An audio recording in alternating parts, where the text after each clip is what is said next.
Welcome back. Around here you can see my last made video was of course the games I've got of February and March, and as you can see above, this is the games impression of 3 games I've been playing this couple of days or this 2-3 weeks.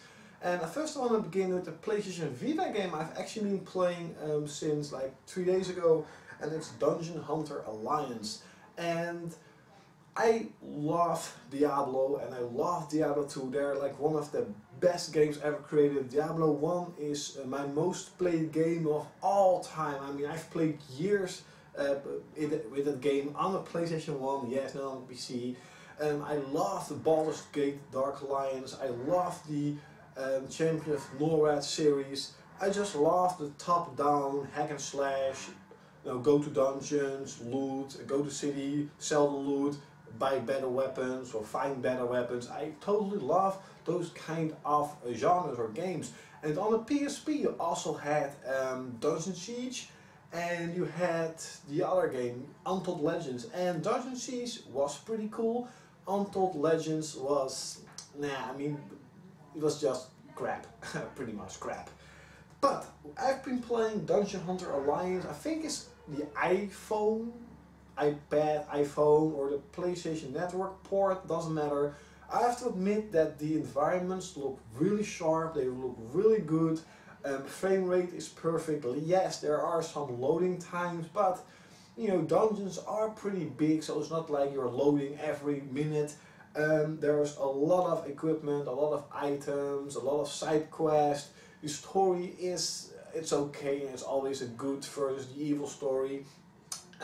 But I'm liking this game a lot. So if you love those, go to dungeons, loot, sell your weapons kind of game, definitely really check out Dungeon Hunter Alliance. The second game I want to talk about is a game I've also been playing the first time 2 or 3 days ago, and it's Twisted Metal. I never played any Twisted Metal game like single player, or really just me playing the game.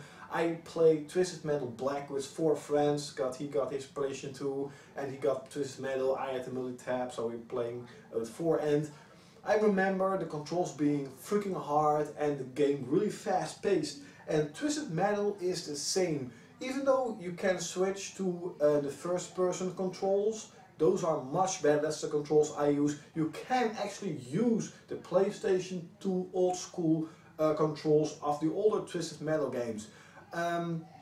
I've played the first act or the first chapter of Sweet Tooth, and I have to say that character is absolutely twisted awesomeness. I really like this game. It's really fast paced. Racing, car combat type of a game. Haven't played in a helicopter yet, but yeah, I have only played single player though, not played any multiplayer at the moment, but I'm really liking Twisted Metal, and I definitely understand the kind of a hype created, not really in Europe, but definitely in America. The game sold pretty well, and I definitely understand on E3 now, when I saw E3 with the whole Twisted Metal and the Sweet Tooth wagon, I was like, the car, I like, what the hell, this game isn't really that big, but as I've learned more, this game was actually pretty big, and this game is actually really good. So definitely check out Twisted Metal if you love fast paced, really twisted, sick, dark, kind of a car combat theme game. Now the third one is of course Tales of Graces F.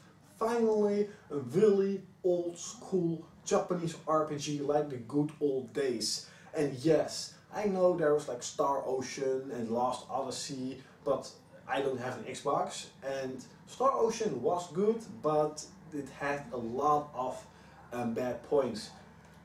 So I won't talk much details, but the story is pretty much about a young kid that grows up, wants to protect his homeland, his country, and he goes on to this grand adventure with his party, with his friends. This game is all about friendship, what I kind of see in the game. It's all about friends, and a lot of people talk about the drama in Japanese RPGs lately, and I have to agree. I mean, Star Ocean was just horrible. it's all drama, drama, drama. I'm like, okay, that's too much. It is also in this game, but definitely more balanced and way better. So you actually feel like you're just playing an epic adventure instead of just seeing and playing this crybaby all the freaking time. So the storyline is really it is interesting, but it's also really basic. Don't expect Final Fantasy 8, 7 or 9 or Chrono Cross type of storyline. Just a really basic, kind of a childish storyline, but still kind of interesting. The graphics in this game, this is a port of the Wii, even though it says only on PlayStation. I freaking hate that Sony is doing this, because it's not only on the PlayStation, it's also on the Wii, even though it's only in Japan, but still it's on the Wii. And you can definitely see that it has a little bit of upgraded graphics, it looks a little bit sharper, but the characters are really detailed, are really good looking, but the environments, are with the architect, like how the building is being made, pretty cool. I mean, seriously, pretty cool. Like the city in the desert, that's really, really awesomely designed. But for like how it looks, you definitely see that it's a Wii game, it's an old generation of game. To be honest, the environment of Final Fantasy X, how many polygons are on screen, look actually better than this game, so that's a little bit of a disappointment, but nonetheless this game does look pretty good. For the gameplay, that's the best part of the game, is that it reminds me of Star Ocean, but also of Final Fantasy IX. And for Star Ocean, you're just in this circle, whatever, and you can move around. There's also an option to do it automatically almost. I have that option like a semi-auto, so you can't really run around, but you can do it automatically.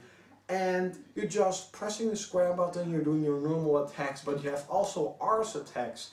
And those are more like what I just call magic attacks. And when you press a circle, he gets his sword and he does magic attacks or Ars attacks. And you can do combos with both the Ars attacks combined with the normal attack. You can do pretty sick combos, do a lot of damage. And later on in the game you'll also get this, I would just call it a limit break.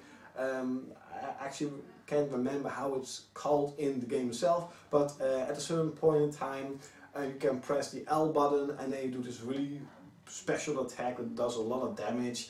And it's really fast paced. I mean, most battles, even boss battles, can just turn out to be like 3 or 4 minutes. So it's not like this really long boss battles that are annoying, and when you die you have to do everything over. No, it's really fast paced, and that's definitely what I seek at this moment in Japanese RPGs. I mean, games like Atelier Totori and even Hyperdimension Neptunia, the battles are so slow paced. I mean, Atelier Totori may be a little bit faster, but definitely like the lot of screens and stats and whatever. This is just an old school level up, go stats up. But the other thing that reminds me of Final Fantasy IX is the titles. Yeah, the title system.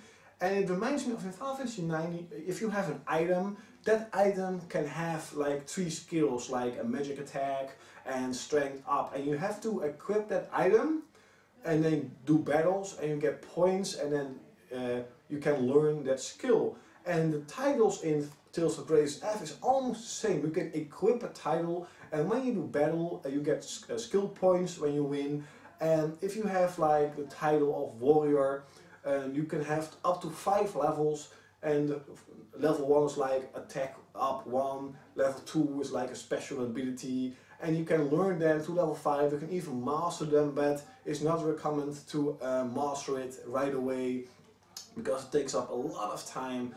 And you know, when you complete a title, maybe you will get another one. If you defeat like 100 enemies, maybe you will get one. So it's really awesome that you can really create your character how you want it. So that's really cool. So I'm like 23 hours in the game. I'm really liking it. I'm not really sure, but at this moment I like White Knight Chronicles still better. More character customization. I like the world better. I like the music better. Maybe not the graphics, but I just like the overall gameplay and etc. of Wildlands Chronicles better than Tales of Graces, but if you push Wildlands Chronicles aside, without a doubt, 100% on the PS3, I will say on the PS3, Tales of Graces F is the best Japanese RPG to get. It is definitely by far, even with Wildlands Chronicles, the best old school type of RPG you can get on the PlayStation 3, and I cannot freaking wait till Tales of Xillia. Hopefully, I mean, there are rumors of, not rumors, it's true that Namco Bandai made a trademark for Tales of Xillia for both Europe and America, so hopefully the game sold well enough to let Namco Bandai think like, hey, there is a genre, there's a market for the Japanese RPG genre, it is rising up, and hopefully we will see the new Tales of games on the PS3, because that game looks even better than this one. So this was my games impression. I hope you enjoyed it. I hope you kind of understand what I was talking about. Definitely try out those 3 games, and of course I will see you next time.